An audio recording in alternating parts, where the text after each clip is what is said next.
Hello, wherever you are joining us from today, I want to say a huge welcome to our global community. We hope you're enjoying the Developer Marketing Summit.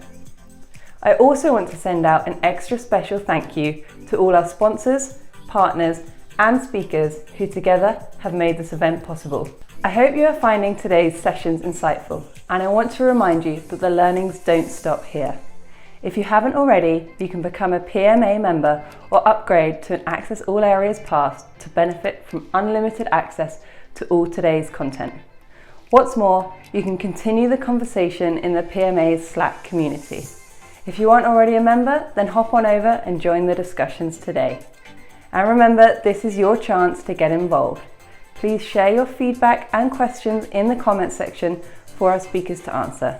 It really is that simple. Let's resume the sessions.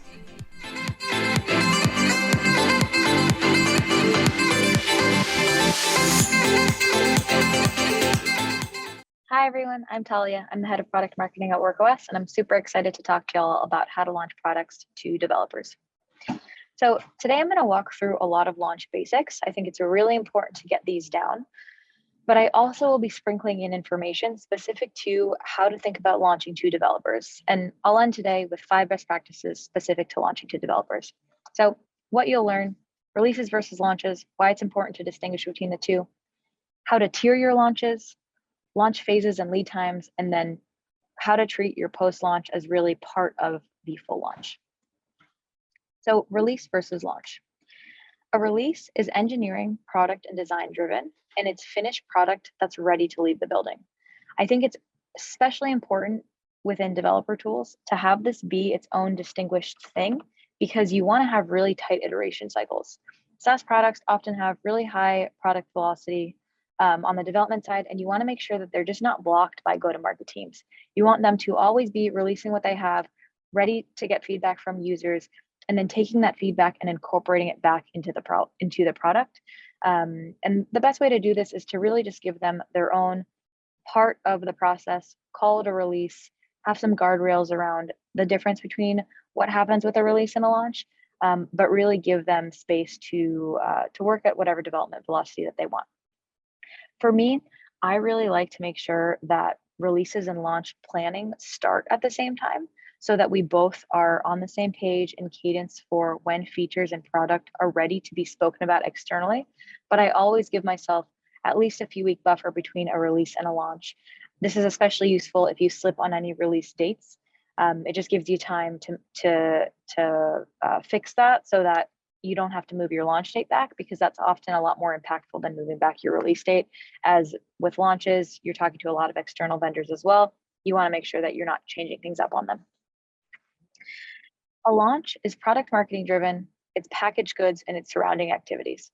So this is all of your content, your enablement, your ads, your webinars, your press, everything that you're doing to really create momentum around that release. And I always like to remind people, a launch is not just a single moment in time. It's a ton of activities for a theme that you're really trying to create that momentum around in the market. And so a launch might have a launch date, and that is likely just the time that you're basically breaking your embargo. You're saying, on this date, we're going to openly speak about the features that were part of that release, but now we're going to be talking about them a lot. And I'll get into this a little bit in the post-launch phase. But again, just remember, you're creating momentum for something. It's not just a date, and then after that date, no more activities are happening for that launch. And I find this especially important with things like developer tools, because there's a lot of very cool content that you can be creating after a launch to speak to how you built your products, show the value and change in workflow for those developers. So now let's get into tiering launches, and I like to use this diagram for this. I find it especially useful for folks who have never done a launch, and especially useful for those that are at early stage startups and working with folks who've never worked with product marketing. This has really been helpful for them. So everything always starts with a release. A release can either impact net new users or impact existing users. If it impacts net new users, Most of the time, this means that it's going to be a tier 1 launch. So this means those top of funnel folks are going to be excited about this new innovation that you're putting out into the world, and you're going to want to treat it with the most amount of resources. It'll be the largest momentum. It can really be a big turning point for your company. Oftentimes, tier 1 launches can also be accompanied with really large website changes, maybe brand redesigns, things like that. If the release impacts existing users and it changes the user flow, then it's a tier 2 launch. And you can think about this as features that maybe your existing users have been asking about a ton, but you don't think that net new users would care about. That's a tier 2 launch. And those launches are also really impactful and can move the needle for your business. But maybe you treat them with a different type of momentum, different type of content that you create that doesn't necessarily need to speak to people who have never heard of your product before. If it changes the user flow, but it's not visible to the user, that's a tier 3 launch. It's maybe something you want to let your users know about, but you don't need to do a ton of enablement around or create a ton of content around, and you definitely don't need to staff it very heavily. And then if it changes the user flow, it's not visible to the user, it's likely just a release and you really don't need to support it on the go-to-market side. I think it's important to also identify features like this because you want to make sure that not every release is being accompanied by go-to-market resources, especially with early stage startups. You just don't have the time for that. So you want to make sure you know if a release is just going to be a release, you can acknowledge it, but you really don't need to be thinking about it. So launch phases. I really like to think about launch phases in 4 parts. I have my planning phase, my creation phase, my execution phase, and then post-launch, I have a phase dedicated specifically to that. And we start with planning. The goal here is really just to align all your stakeholders. It's time for you to get organized, make sure that you schedule any recurring meetings you need, you assign your launch objectives, you decide what type of existing materials need to be updated. Especially with developers, you want to look through all of your demo flows and make sure that any new features, even if they're small, are included there. You never know what will resonate with folks. You want to make sure you update any sales pitches, update any cross-functional calendars. I know I like to work with these, and then name your features. Very specifically on naming your features, I didn't get into this here, but I like to name the features early, and I also like to have code names for my launches, and that's to make sure that if you do change any naming for features, it doesn't impact the entire project. And it's also a way to make sure that you're rallying people around something and you're not creating blame if things go wrong. So what I mean by that is, so for my last company, I actually, I named all of our launches after Looney Tune characters. And so basically we had something like a Daffy Duck launch, Lola Bunny launch, and each launch had a set of features assigned to it. If one of those features slipped, it wasn't about blaming the team that created those features. It was just part of the Lola Bunny launch. One of the features shifted back timelines. And it was just a really great way to make sure that no one's getting blamed in the process, because inevitably things are going to go wrong, and that's totally fine. It's expected. It's also why you create buffer between releases and launches. For planning, you want to make sure that you have at least 4 to 6 weeks before your launch date. And this basically means your entire launch to the date of the launch will take 4 to 6 weeks. This timeline, I think, is kind of average for a tier 1 and tier 2 launch. For a tier 1 launch, though, I've also had launches that take an entire quarter. And that's if you're really like moving into a new space, you're doing maybe a full website relaunch, things like that require about a quarter's worth of work because you're doing a lot of research leading up to it. I also linked a helpful resource here. I actually worked with a company, Launch Notes. I use them to communicate about product launches, and we posted about the ultimate product launch plan. It actually includes the template that I use for product launches, and it can be really useful to you. The creation phase is really about all of your launch deliverables. So you're just creating content, data sheets, blog posts, landing pages, ad creative, anything email related. Really anything that is created is going to happen here. And you want to make sure that you're really thinking about lead times for review. Especially with developer products, you're going to be creating a ton of resources that are very technical. You'll likely need engineering resources to help review this. You want to make sure that you give those teams a heads up. They likely will need to include some of this, some of the reviews in their sprint planning. I know I really like to do that for my engineering team so that they're aware on this date, I'm going to need X number of points from you all. And I mean, sometimes I get engineers who are really excited to review materials. Sometimes I don't. For those that don't, I like to bribe people with dinners. Do what works best for you. But definitely think about the time it's going to take them to review this. It's not small. And you also will want to identify some folks that can help create content. I'll get into this a little bit later as well, but I really like to do a how we built this series for tier one launches. And I find that having the engineers write those is especially helpful because they're the ones that built the product. They like to nerd out on it. Other engineers will also like to nerd out on it. And it's a really great way to create some synergy there and give people a look under the hood of how things were created and just inspire them for how to do it on their side as well. For lead times, 3 to 5 weeks before launch date, I would say 3 weeks is cutting it kind of close for tier one launches because of that review cycle, but you know best how quickly you can get your reviews out the door. Execution is all about shipping those deliverables. You're actually holding your enablement sessions. So having those enablement sessions for your sales team, go-to-market team, engineering support teams, all of that is happening here. For me, I like to have enablement in the weeks leading up to a launch. So I basically have a session for every week before a tier one launch. This is to make sure that I'm not overloading teams with information. The execution piece is also when you're sending all of your internal communications. So basically shipping out all your resources to your internal teams and your external communications. And then also publishing any website changes. A lot of this can happen the week of the launch, but like I mentioned, for enablement, I like to have this in the weeks leading up. And specifically for developer tools, I like to include engineers in those enablement sessions to really speak through either a demo or the value that the product has for them. So what I really loved is having kind of Q&As with the engineers and have the sales team really ask them, how does this impact you? What are you most excited about? Where was the most friction for the product when you first used it? All of those things are really helpful so that your sales team can hear how engineers are speaking about the product. Post-launch, the response phase. I personally love this phase. I think it's the most overlooked. I've overlooked it in the past, so much so that I actually put together another post about this. I linked it here for you all to check out. But I have 5 best practices for you all when thinking about the post-launch phase. And again, this is important because a launch is not just a single moment in time. It's momentum for a theme, for value that you're creating for your users. And you want to really be thoughtful about how you approach this. So number 1, publish more content. Really think about how your product changed your users' lives for the better, how it compares to competition. And then, like I mentioned earlier, the How We Built It series.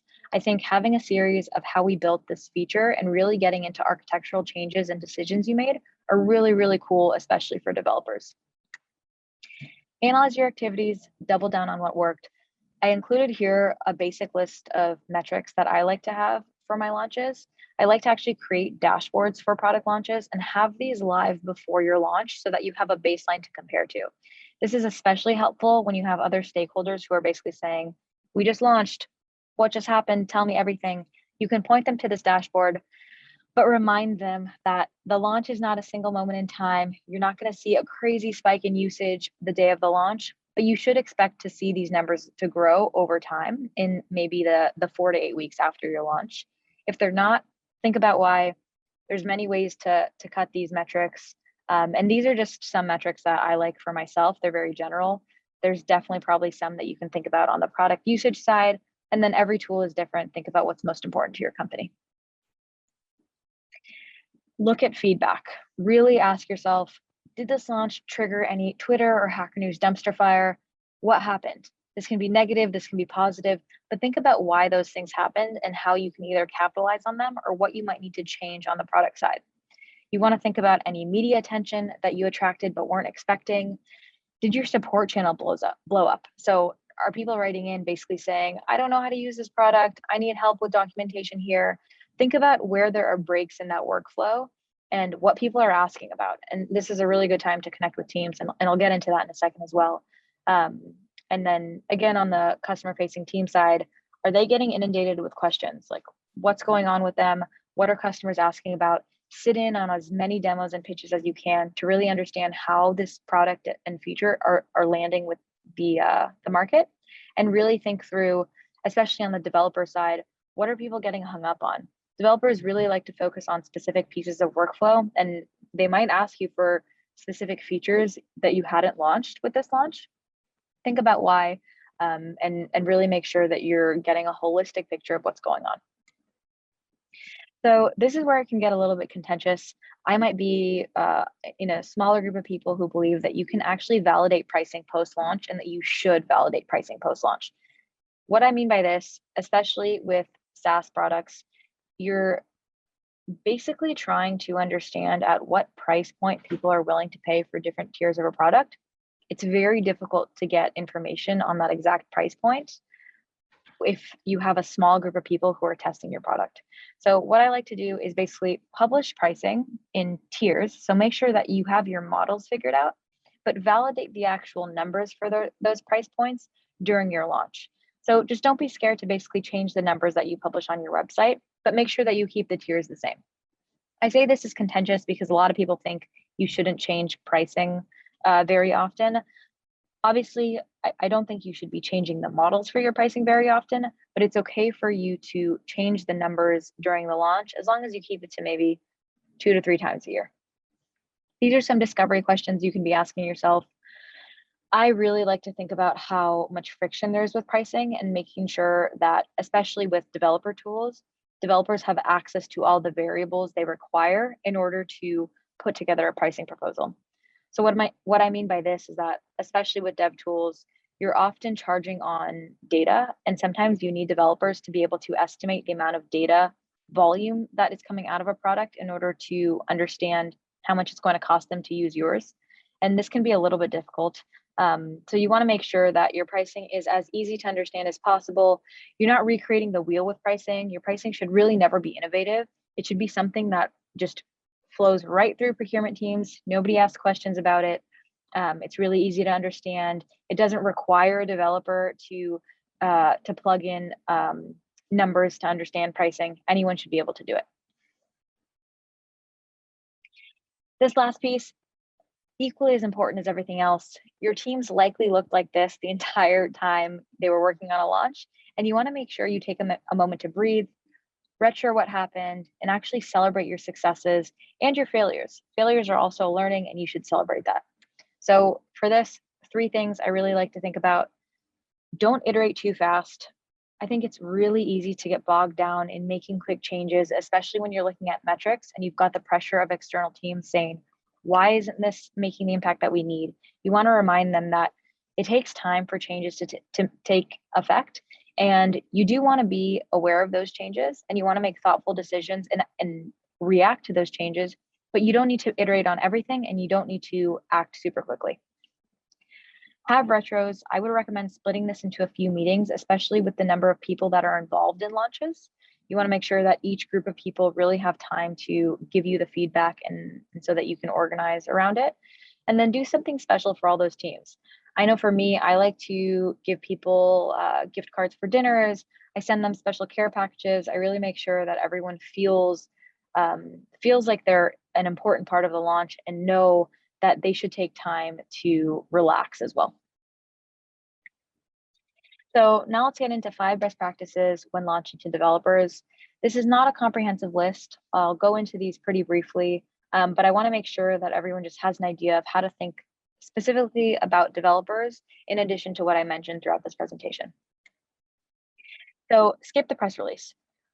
Obviously, press releases can be very helpful in creating momentum, especially around a business, but for the developer audience, they often don't move the needle. And that's because press releases are really focused on what value you created around a business, and they can include some like more marketing jargon speak. So maybe if you can't skip the press release, just don't spend too much time on this. It won't be important for the developer audience, but it might help you create press for the business.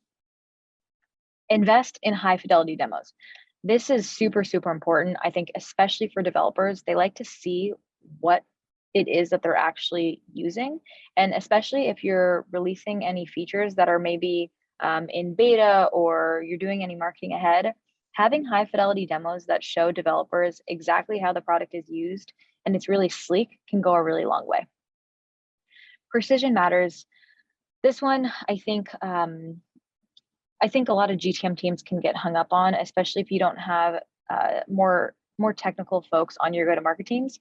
But you want to make sure that you're speaking the language of your developers, especially thinking through all the nuances in the different types of developer tools. So if you're working for fintech or you're working for observability, there's different ways that you are speaking to developers, even within those groups. And you want to make sure that you understand their language and that you're writing about it in that way. And that's why, especially for that creation phase of the launch, when you're creating content, you want to make sure that you have lead times and have your developers editing those to make sure that your language is accurate for the group you're speaking to. This fourth one, I think, is important for even just growing a developer business, and it's creating a self-serve opportunity for really everything that you do. So what I mean by this is you want to make sure that developers have the opportunity to self-serve from website to trying out your product. There's no blockers. They don't necessarily have to speak to a sales team. They're just able to try your product and see what it's like. And I think this goes a really long way with folks, especially if they're really quickly trying to just figure something out. So let's say one day they run into a problem. They say, I need a product for this. They Google how to solve for XYZ. They get to your website.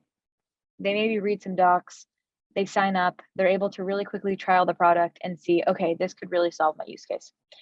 If you can't self-serve for everything, maybe you don't have the engineering capabilities to do this or the resources to do this, you can think about creating a sandbox environment that people can play in. That can also be really helpful.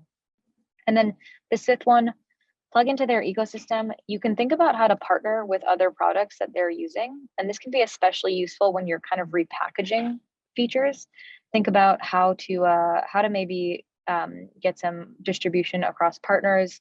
Think about where in your developer's ecosystem this new feature set is going to sit in and make it really clear to them. So when you're creating content, talk about how this new feature set will actually work really well with this existing workflow that they're using, and talk about those other products, even if you're not partnering with them.